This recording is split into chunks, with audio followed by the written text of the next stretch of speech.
Pode falar. Excelente. Prazer, é uma honra estar aqui com vocês. Wilbur, Adolfo, estou muito feliz de estar aqui.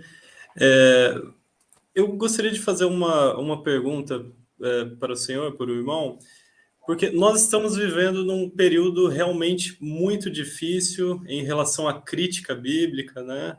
Há um criticismo exacerbado, né? O Adolfo tem acompanhado de perto, né? Eu tenho um canal e eu estou me envolvendo com algumas polêmicas, com o pessoal que nega completamente os evangelhos, o Novo Testamento, o próprio Jesus, dizem que é invenção romana, mas enfim, eu acho que tem um tema bem a calhar com essa live, né, com o assunto dessa live, que é a questão de datação, você tocou bastante nesse ponto, e eu percebo que uma das maiores...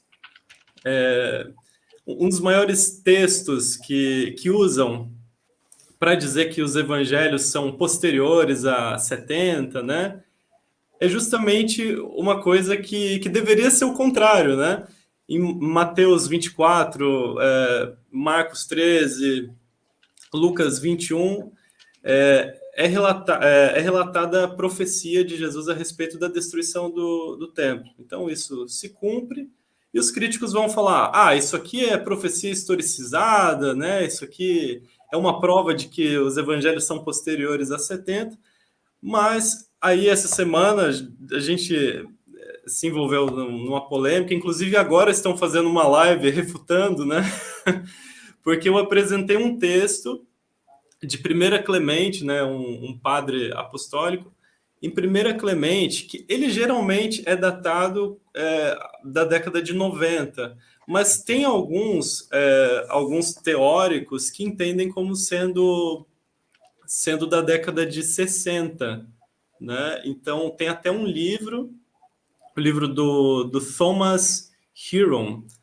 Ele fez pós-doutorado em Roma, né? Ele é bem conceituado, trabalhou com Ratzinger, né? E ele defende a datação de Clemente como da década de 60. E tem um elemento muito interessante em Primeira Clemente, que é considerado até pela crítica como uma epístola autêntica de Clemente, e só uma observação, e há também muita dúvida em relação a Clemente, se ele foi o primeiro bispo ali de Roma, né? Ou se foi o terceiro, né? Aí tinha lá Linneu, Anacleto, mas é só em termos de datação, há uma divergência. Mas Clemente, no capítulo 41, ele fala que são oferecidos sacrifícios só em um lugar, no Templo de Jerusalém. Então ele dá uma descrição muito vívida do Templo de Jerusalém. E então, assim, se ele está escrevendo com o templo de pé, a gente tem algum indício. Ou seja, obviamente, isso tem que ser anterior à destruição do templo. E na epístola, ele tem citações dos sinópticos, né? Tem citações de Mateus e de Lucas. Então, isso está sendo uma pedra no sapato, né? Aí estão falando, porque utiliza-se o termo aqui prosferontai, thiciai, né? São oferecidos sacrifícios. E ainda fala continuamente, né? Aí o pessoal vai argumentar, mas isso aí é presente histórico e tal.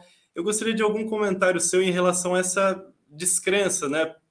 Porque eu vejo assim, uma coisa, no caso da profecia de que a gente vê nos evangelhos a respeito da destruição do templo. Poxa, uma profecia se cumpriu, que interessante. Aí, não, é profecia historicizada, né? Porque já está falando aqui que vai se destruir, porque é impossível que Jesus tenha profetizado e tenha se cumprido. Aí depois vem um padre da igreja falando do templo de pé, citando os evangelhos. Ah, não, isso aqui é presente histórico do grego.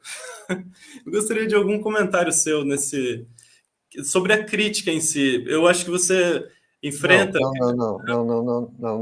Não é por aí. A questão toda está nos pressuposições. A crítica alta, já há 150 anos, estava negando Tudo isso. Nada disso é novo. Há 150 anos. Sim. Daniel, obviamente, não foi escrito por Daniel, porque não era possível que essas profecias, blá, blá, blá, blá, blá. Isaías não foi escrito por Isaías, nada foi escrito por ninguém. É assim, quer dizer, o soberano, enquanto andava aqui no corpo de Jesus, ele disse que Satanás é o pai do mentir e que nele não existe a verdade. Eu digo a quem quiser me ouvir que os servos de Satanás são obrigados a mentir. Assino e dou fé. Os servos de Satanás são obrigados a mentir. O dono deles os obriga. Ele é o pai do mentir, nele não há verdade.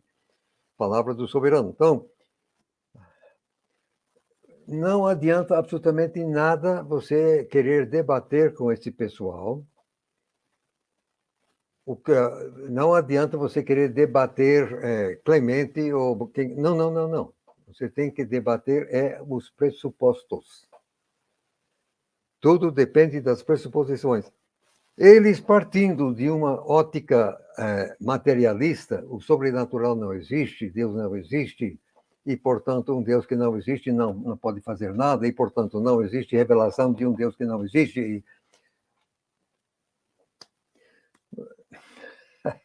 Isso simplesmente vai ser uma discussão de surdos. Você estará jogando o seu tempo fora. O próprio soberano disse, não deve oferecer coisa santa a cão e não deve oferecer pérola a porco. O porco é incapaz de apreciar a pérola. Não é comida para ele, então... Então, tem pessoas no mundo hoje que são incapazes. Simplesmente, eu digo que tem fortalezas de Satanás na mente, Satanás controla a mente, o pessoal é vidrado. Simplesmente, eles não podem, não conseguem.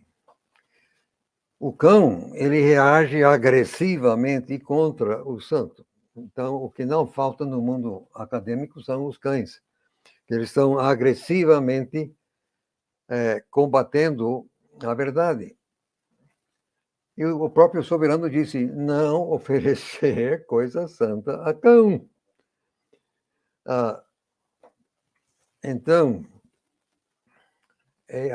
o que eu digo, você querer discutir Clemente com essa gente, e você estará meramente querendo ouvir tua própria voz. Você não vai fazer a mínima diferença, porque a questão toda está nas pressuposições. É a cabeça dele que está cheia de mentira, cheia de fortaleza de Satanás. E a única maneira, se você realmente quer ajudar um certo fulano, um certo beltrano, um certo cicrano, você então terá de agir no terreno da guerra espiritual bíblica, o que a Bíblia fala a respeito de Satanás, os demônios. A Bíblia diz claramente que Satanás cega as mentes, está no texto. E nós temos autoridade para desfazer isso. Então, você deve realmente, você quer ajudar fulano, um certo sujeito, você tem que começar antes de você manda Satanás sair da vida dessa pessoa, desfaz as fortalezas de Satanás da cabeça dele, os pontos cegos, enfim, desfaz a obra para que ele possa sequer raciocinar. Porque alguém que está com esse bloqueio, ele nem consegue raciocinar, não pode. Satanás bloqueia o raciocínio. Então você tem que limpar essa barra para que o coitado consiga sequer te ouvir, consiga refletir, pensar, raciocinar. Então, não foi isso que você talvez quisesse ouvir, mas é essa a minha resposta. Não, mas é por aí mesmo. A questão é que eles não creem em milagre, exatamente, é pressuposto, né? Então não é alguma evidência. Não, simplesmente é impossível Jesus ter profetizado e acertado. Logo, isso aqui é posterior. É isso, exatamente. Concordo. Você está jogando o bafo fora, porque ele não vai admitir milagre. Assim. Ok. Cortei a luz. Enquanto eu não ligar a luz, você estará. Você fica tateando no escuro. É o que acontece com eles. Eles estão no escuro. A luz apagada. Você tem que dar um jeito nessa escuridão que está na cabeça para que ele possa enxergar. Eu sei, calamitosamente, são pouquíssimas as igrejas que ensinam o que a Bíblia tem a dizer sobre isso. Eu tenho um livro até publicado, que é a Espiritual Bíblica, está em português, em inglês. Em inglês, não. O conteúdo está em outro livro que tem essays. O mesmo conteúdo está lá, mas com outro nome. E tudo isso está no meu site, prunch.org, ou então no brasil.com.br. Ninguém tem que comprar meus livros. Todo o meu trabalho está aí gratuitamente para quem quiser. Não quero que alguém seja barrada da verdade por causa do que ele não tem. Naturalmente, para você baixar, você tem que ter computador. Lamento, mas sem computador e internet, você não pode baixar nada. Mas é isso. Mas pouca gente hoje não tem isso.